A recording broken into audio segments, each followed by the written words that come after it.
Hola, buenos días a todos. Bueno, vamos a continuar el día de hoy con esta interesante entrevista realizada a Guadalupe Mayo, en la cual estamos hablando acerca del movimiento de restauración.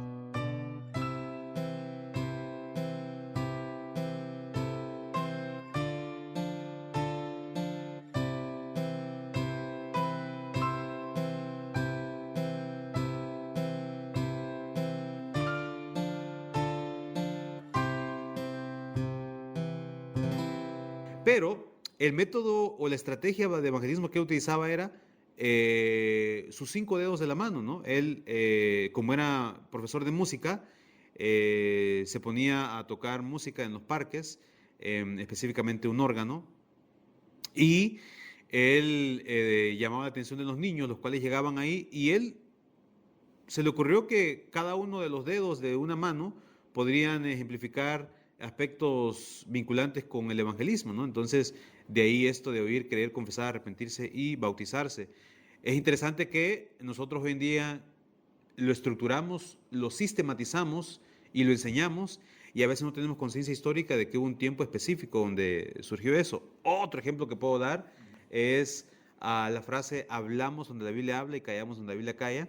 Fue una frase que fue pronunciada en, algunos dicen el 7 de septiembre de 1809 en el condado de Washington, estado de Pensilvania, pero hay un tiempo específico.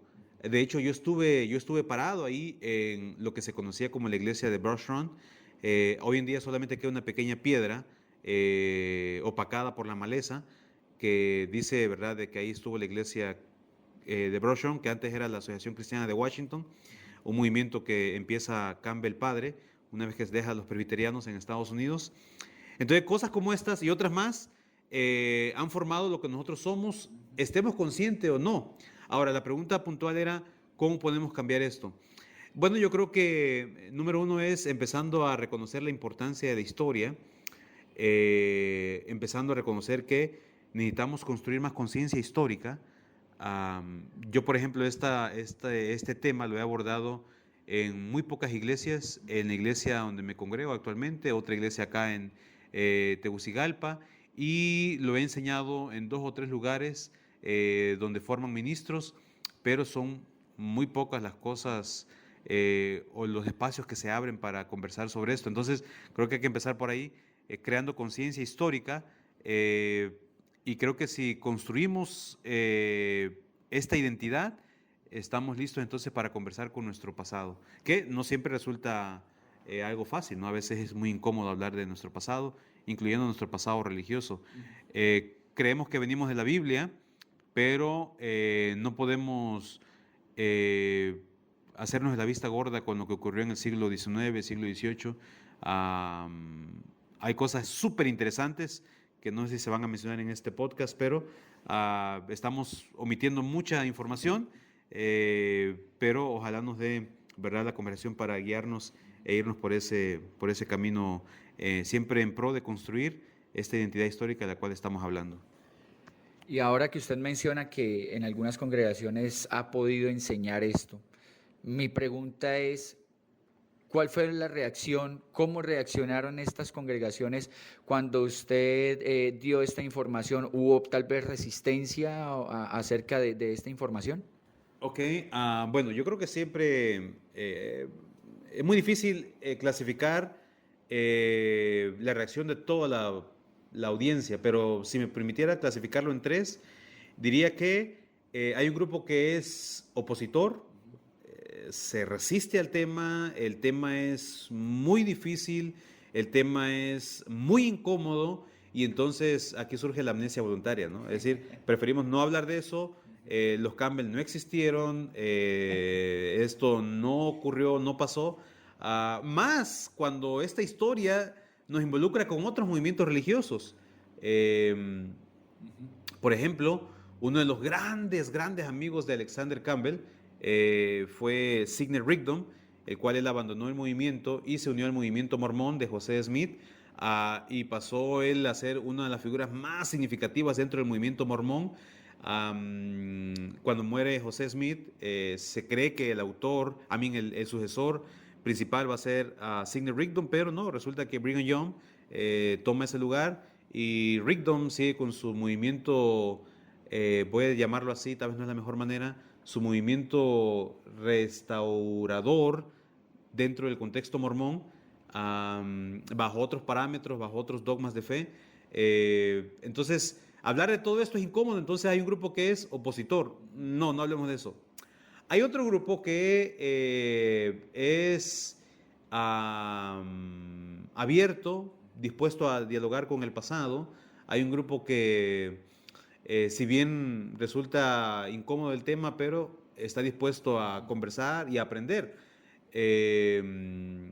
Y hay un grupo que es indiferente, ¿no? Hay un grupo en la iglesia que siempre le resulta lo mismo, enseñen o no enseñen de estas cosas, que es un cristianismo nominal, donde no ejercen una influencia ni positiva ni negativa, y tal vez ellos se adaptan conforme va pasando el tiempo a este tipo de conversación con el pasado.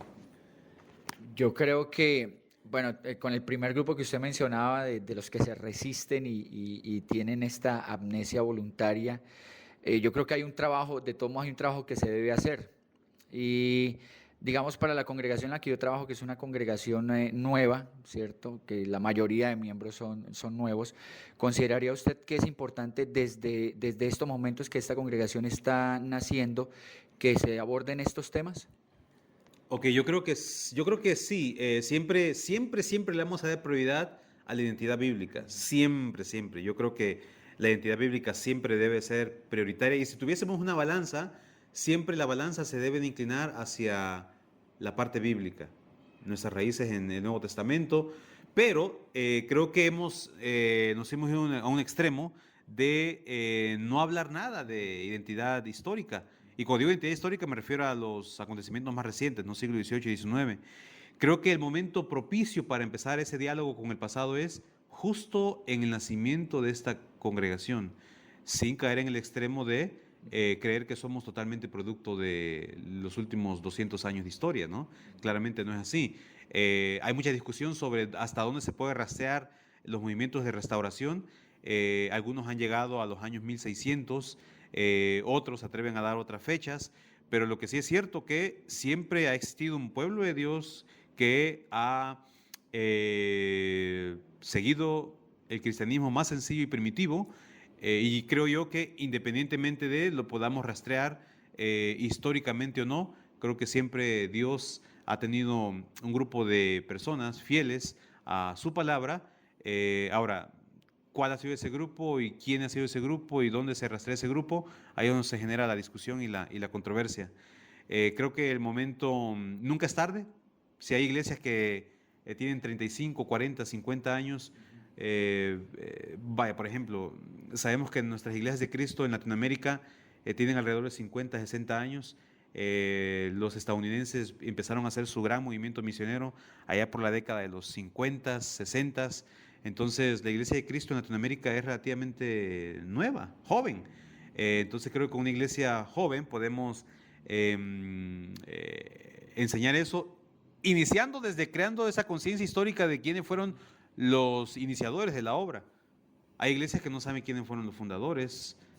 Hay iglesias que no saben quiénes fueron los primeros misioneros. Hay iglesias que no saben quiénes fueron los primeros bautizados. Hay iglesias que, si no están dispuestas a dialogar con su pasado más inmediato, que es el inicio de su congregación, con mucha menor razón van a estar dispuestos a dialogar con un pasado más extenso, que es las raíces